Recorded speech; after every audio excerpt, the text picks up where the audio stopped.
We're going to restart with the second slot in terms of the pioneer projects feeding back to us what they've been doing. So we're now moving on into the rest of Scotland. We've done the high projects, and I'd like to welcome Peter, who's going to give us an overview of what's been happening in the Corgarff and Glenbuchat area. Thank you very much, Peter. Hello, afternoon. I'm Peter Duffus. Jo Smith, my colleague, is not here. She's in Australia. She's escaped.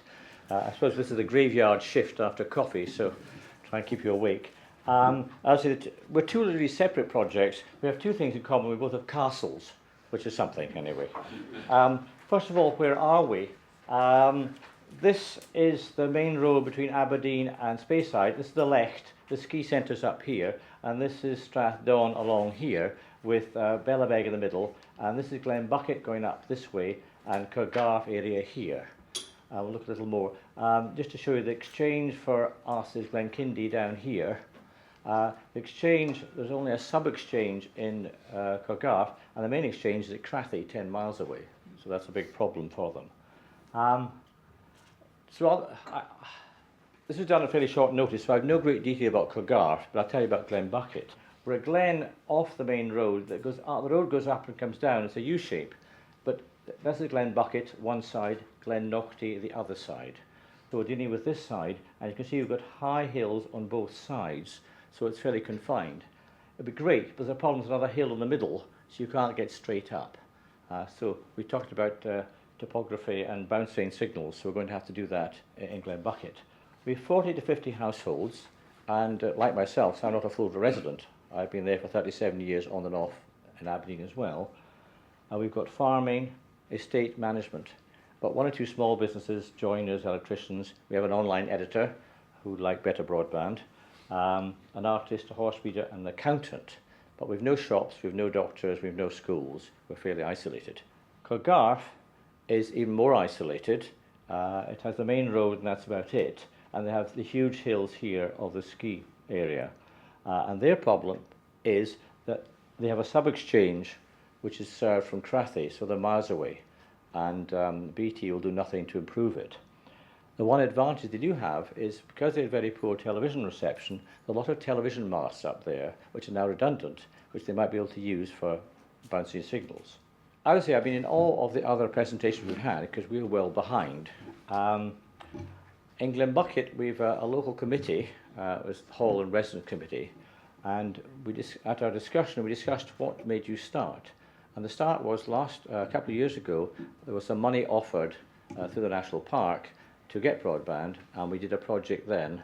Didn't get the money, but it made us get going to go for this project. We have a committee, it's an offshoot of the Hall Committee. We have our own email, there's email locally, and we have got our own website to keep in touch with the residents. And as I said, we've previously attempted to get funding.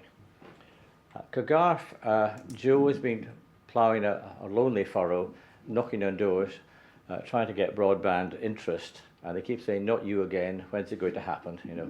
So she's stuck until something happens. She won't know who will take it on. That's the two websites we have. That's the Glenbuchat Today, which is like a blog of what's happening in Glenbuchat, and we have one, Glenbuchat Heritage, which is about the past. I'm amazed, we're 4 miles by 8. We've got 900 pages so far. What have we done? We've had 4 project meetings, and I think we're very lucky because we have on board, we've had Alistair and now Sean from the Community Broadband Scotland. We've had David Watson from the National Park, and they've been very helpful. We have Roddy Matheson from Aberdeenshire Council. I don't know if anybody from Aberdeenshire is here today. Aberdeenshire Council are putting 30 million into rural broadband. I think the government wanted them to put it into the central pot. They're saying, no, we're having it locally. And they're actually starting studies to see what's the best way of getting broadband over different types of terrain. And we have Nick Mardell, the Deeside Donside Partnership, who's here tonight, and we have our representatives from the two glens. We had a visit to the Lagan project, who were very kind to entertain us, and we were very impressed and felt very envious. We set up a bank account, we started our mapping, and we've just started speed testing. I got the first result yesterday on my email, 0.6 meg from my neighbour. And as I said, Aberdeenshire Council are starting field trials on the best way to get signals across various terrains. This is my first attempt at mapping. This is the glen, as we see, and the single ones are just single houses, and the lighter ones here are ones of 3 or 4, 7 houses. So you can see most of the housing is in here, so it'll be quite easy to get them from one mast here. These are the difficult ones you've got to bounce to get to them. And like BT, it's cheap to do many, and it costs much more to do the few at the outside. And what speed testing we've done, and we can see that up the glen, this is Dr. Carr, he gets nothing. Here's a satellite. Dr. Carter over here, a retired historian, gets nothing from BT. Our neighbour here thinks he gets 1.6, but I think he's on Sky, and this one here is 0.6. And Aberdeen now is getting 16. So it shows the difference. And this is, I think, a website, Sam's Place, is it? It tells you about BT mapping. You can see why. This is the exchange at Glenkindie. This is the Glenbuchat up here, and that's about halfway. And you can see they don't reckon you get beyond that. Corgarff is down here, and they'd have nothing. And it tells you the exchange is at Crathy, which they said is 1,800 metres. It's not, it's 18,000 metres. It's 10 times that. It's 10 miles away. So they have a big problem is how they're going to get their signal in to start. And we haven't solved that one. For any telephone engineers here can help us. Our aspirations are very much the same, I think, as everybody else. We want future-proof broadband. In our constitution we put this, and we wonder what future-proofing was. But that's to be defined later. Do we have to justify the need for broadband? Is it not almost a right that we should all have it? Health. Two elderly neighbours of mine, one's had a stroke, and the husband who's looking after the wife has just done his Achilles tendon out shooting. So they're both disabled. So to have contact with the doctor and hospitals via broadband would be very helpful. Education. The Glen was snowed up for about 3 weeks. Again, that would be helpful.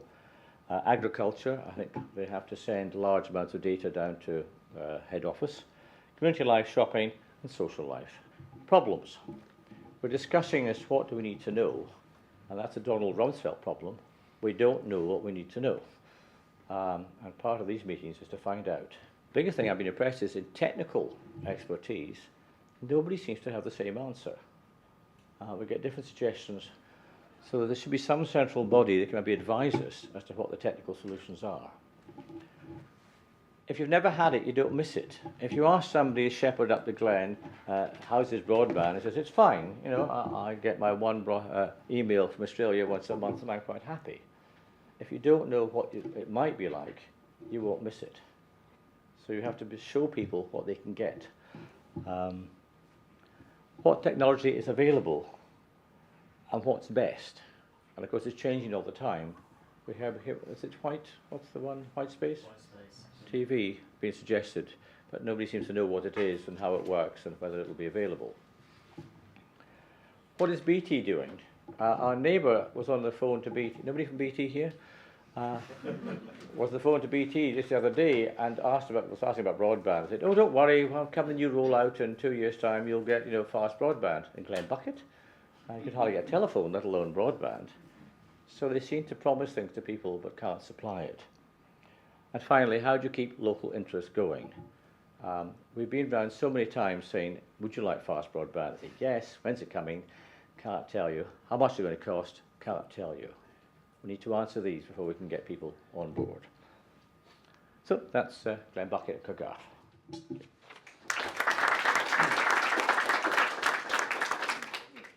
Thanks very much, Peter. Any questions from the floor? We'll go to one, if not two questions.